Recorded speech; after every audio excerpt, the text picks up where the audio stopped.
Hockey This Week is brought to you by Rastall Nut and Bolt Company.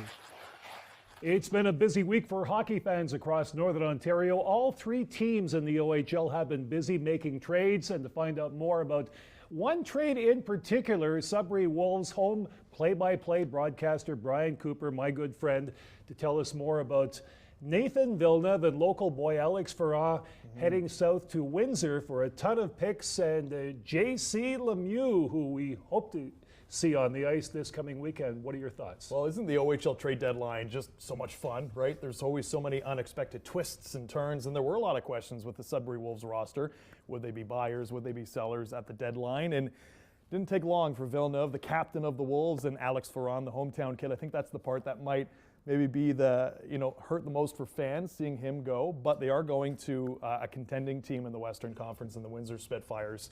I think it's a huge opportunity for them, and what the Wolves got in return is also massive as you look to the future of this club, even, looking ahead to next season. So I think for Villeneuve, fans are really going to miss him as well. Fans are going to miss Pharrah, but as for what they get in return, it's huge. It's huge for Sudbury, and again, a great opportunity for those two guys going to the Western Conference. Fact or fiction, is this enough, at least with Lemieux in the lineup and maybe the absence of Pharrah and Villeneuve, for the Wolves to still make the playoffs? Well, it's interesting because you look at the Wolves play in the last month, let's say, last month and a half, even just before Christmas, compared to how it started. The season started not very, very good, but they've been winning. They have been winning as of late. They've had a winning record, and things have been looking up. They've been getting productivity from all of their lines, essentially. Things have been heating up. So yes, you subtract Alex Pharrah, Nate Villeneuve, you wonder, okay, how's that going to affect the team chemistry? They've added a few players as well, and really curious to see this Lemieux hit the roster as well. So I would say yes, there is a good chance that the Wolves could make the postseason, maybe squeak in their 8th, 7th spot.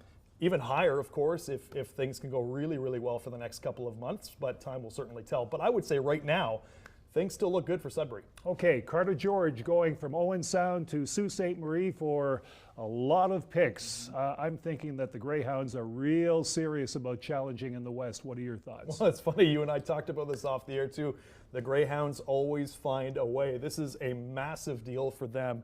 And you talk about a confident goaltender in Carter George coming off of the World Juniors, of course, bronze medalist, a lot of experience outside of the Ontario Hockey League. So he brings a wealth of knowledge, a wealth of experience, and just a wealth of confidence in between the pipes. And for the Greyhounds, who I feel like not many people have been keeping their eye on in the Western Conference this year, this is huge as you look. I mean, we're early January, February not that far away, March. This is massive looking long-term for the Sioux Greyhounds in the Western Conference, especially at the end of the season. Okay, quickly, Hayden Barch and, of course, Sebastian Gervais going to North Bay. This is, I think, maybe a trade for the future.